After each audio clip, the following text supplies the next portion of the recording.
Saudações, galera! Aqui é o professor Heitor Victor, de língua portuguesa, e hoje a gente vai falar de literatura de um autor mega especial aí, muito conhecido de todo mundo, ficou muito popular ao longo do século XX. É o caso do Monteiro Lobato, criador do Sítio do Pica-Pau Amarelo e do Jeca Tatu. A gente vai falar um pouquinho aí da vida e da obra dele, da importância e da relevância que ele teve para a nossa literatura e também de impactos que ele acaba tendo na própria Semana de Arte Modernas, quando ele escreve um artigo criticando aí a arte moderna paulista. Mas vamos por partes, né? Vamos começar aí descobrindo quem foi Monteiro Lobato. Monteiro Lobato, que nasceu em 1882 e veio a falecer em 1948, foi um escritor e editor brasileiro pré-modernista, considerado um dos maiores autores de histórias infantis. Sua obra mais conhecida é O Sítio do Pica-Pau Amarelo, composta de 23 volumes. Lembra você que esse grupo que a gente chama de pré-modernistas não formam exatamente uma escola literária com um padrão estético ou uma série de características em comum. A gente chama de pré-modernistas os autores que transitam entre o que foi ali o final do século XIX com o realismo e os autores que vão fundar o modernismo no Brasil. Esse período aí, que dura mais ou menos 20, 30 anos, será composto de um grupo de escritores que se mantêm vivos, acesos, com uma produção fértil, mas de maneira um tanto quanto independente. E o Monteiro Lobato não é diferente. Ele mantém a sua independência de estilo, de pensamentos. A gente tem aqui um autor conservador, mas que demonstra, de certa forma, um progressismo de ideias, que vai ser paradoxal até os dias de hoje, né? Não foi há muito tempo que se levantou uma polêmica sobre os textos racistas do Monteiro Lobato.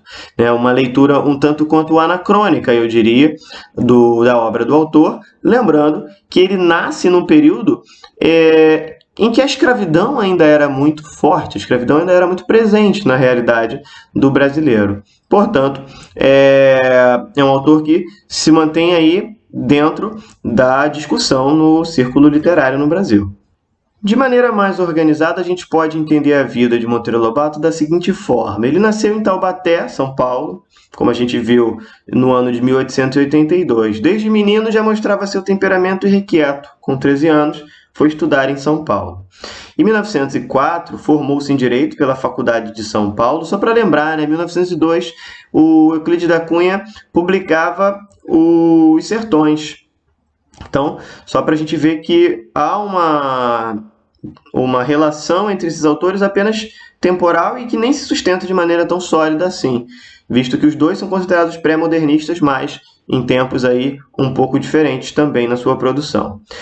Formou-se em Direito pela Faculdade de São Paulo. Nesse mesmo ano, voltou para Taubaté, onde conheceu Maria Pureza Natividade, com quem se casou um ano depois de ser nomeado promotor público na cidade de Areias, em 1907. Nessa época, pintava e escrevia artigos para os jornais do Rio, Santos e São Paulo.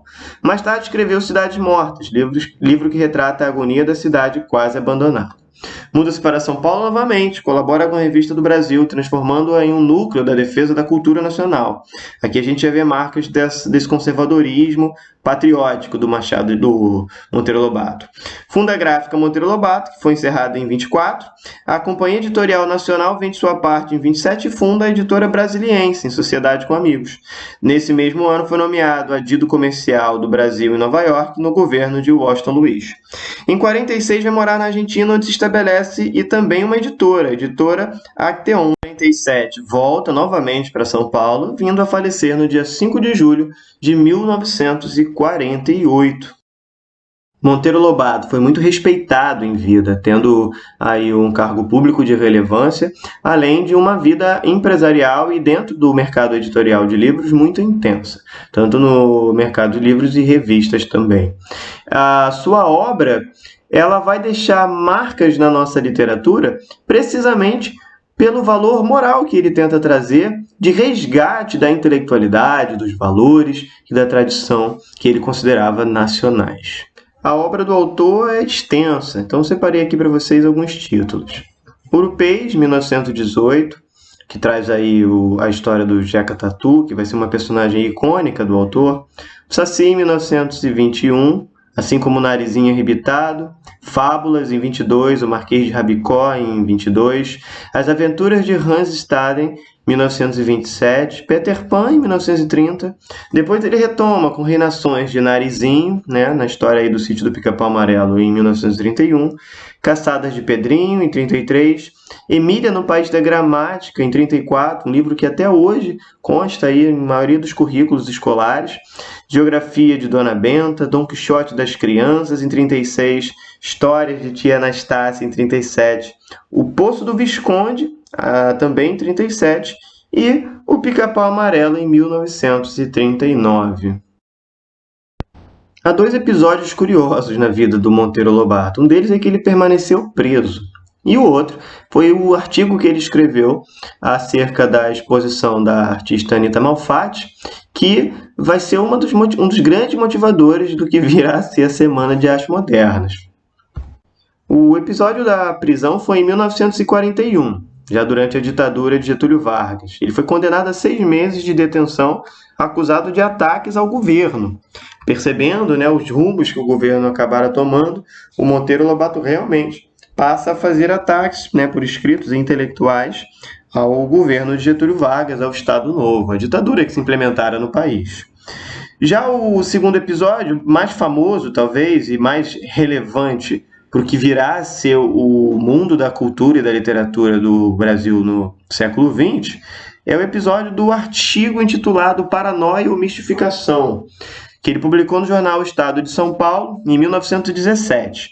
Nele, o autor criticou a exposição da pintura expressionista de Anita Malfatti, considerando seu trabalho o resultado de uma deformação mental. Ele pegou pesado com a Anita Malfatti aqui, o que elevou os ânimos de personalidades da época em São Paulo, como Mário de Andrade, Oswald de Andrade e Tarsila do Amaral, que saem em defesa da artista, e esse movimento, que começa em 1917, de defesa a essas críticas do Monteiro Lobato à exposição da Anita, fizeram com que, em 22, se deflagrasse a Semana Nacional de Artes Modernas, que vai ser o grande marco do movimento modernista no Brasil. Portanto, temos aí como protagonista desse evento, da pior forma possível, eu diria, o nosso autor, o nosso Monteiro Lobato.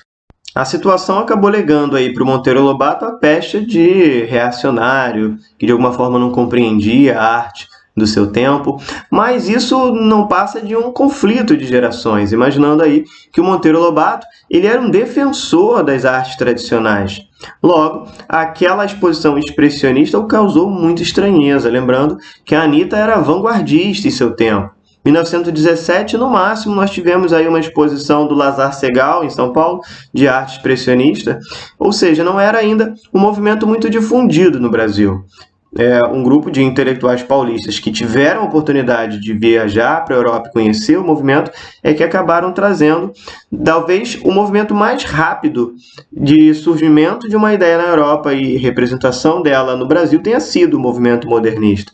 Imaginando que movimentos como o Barroco, como o Arcadismo, demoram muito tempo para chegar no Brasil e persistem no Brasil muito tempo depois de terminados na Europa.